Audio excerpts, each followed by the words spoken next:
Assalamualaikum warahmatullahi wabarakatuh.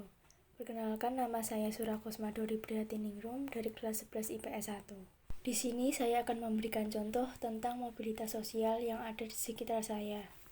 Contohnya adalah seorang pegawai PNS yang mengalami kenaikan pangkat sebagai kepala seksi pemerintahan.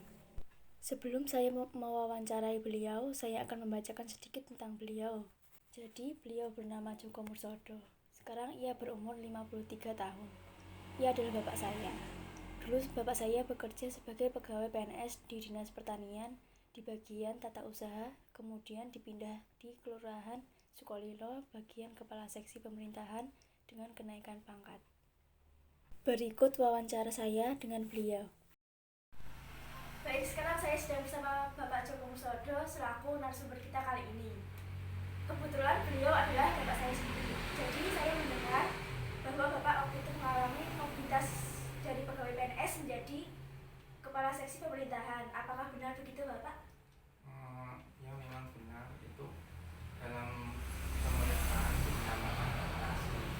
Jika ada mutasi yang dimaksud pemerintahan. Nah, apakah bisa diceritakan sedikit mengenai bagaimana bapak bisa naik pangkat menjadi kepala seksi pemerintahan? Kalau dalam organisasi pemerintahan itu, kalau yang dinamakan pangkat adalah memang semua pegawai memang punya hak semacam pangkat. Kalau jabatan itu beda semua pegawai, jadi hanya pegawai tertentu yang memiliki penilaian dari pimpinan maupun atasan itu berhak mendapatkan suatu jabatan. Nah, itu yang dinamakan mutasi jabatan. Oh, baik, begitu. Oke, jadi dari cerita tersebut, faktor pendorong apa saja yang mempengaruhi Bapak untuk melakukan mobilitas tersebut? Masalah itu bagi pegawai itu sebenarnya tidak terlalu ya. Pegawai itu hanyalah sebuah pekerjaan yang harus dilakukan dalam saya sebagai PNS itu ya harus melakukan kewajiban yang dilaksanakan. Sedangkan untuk menerima jabatan itu adalah suatu anugerah atau suatu, ya bisa dianggap suatu tugas tertentu yang harus diemban bagi setiap pegawai mestinya. Nah, itu memang harus diterima itu. Nah, itu bukan kehendak pegawai itu sendiri. Jadi jabatan adalah suatu hal yang tugas yang harus diemban, itu merupakan suatu bisa dianggap sebagai beban dan bisa dianggap sebagai suatu tanggung jawab yang dianggap sebagai luar biasa bagi PNS. Jadi faktor penghambat apa saja yang Bapak alami, apalagi waktu itu masih adanya pandemi COVID-19 bahkan sampai saat ini? Sebenarnya kalau faktor penghambat itu nggak ada ya sebetulnya.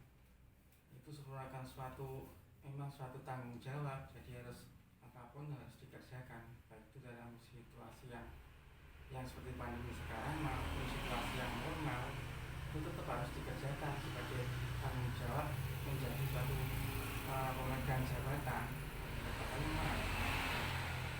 Itu bukan suatu penghambat, memang harus kewajiban yang harus dilaksanakan, dan itu pun harus sesuai dengan tugas yang diemban. Oke, baik Bapak, terima kasih untuk informasinya dan terima kasih juga atas waktunya. Dari wawancara yang sudah saya sampaikan, saya menyimpulkan bahwa perpindahan profesi Pak Djoko dari seorang pegawai PNS menjadi kepala seksi pemerintahan merupakan sebuah mobilitas sosial, karena mobilitas sosial merupakan perpindahan posisi dari satu lapisan ke lapisan yang lain atau dari satu dimensi status ke dimensi lainnya. Dan dari profesi Pak Djoko, dari seorang pegawai PNS menjadi kepala seksi pemerintahan termasuk dalam mobilitas vertikal ke atas atau social climbing karena adanya peningkatan status atau kedudukan seseorang. Baik, sekian dari saya. Mohon maaf apabila ada kesalahan kata. Wassalamualaikum warahmatullahi wabarakatuh.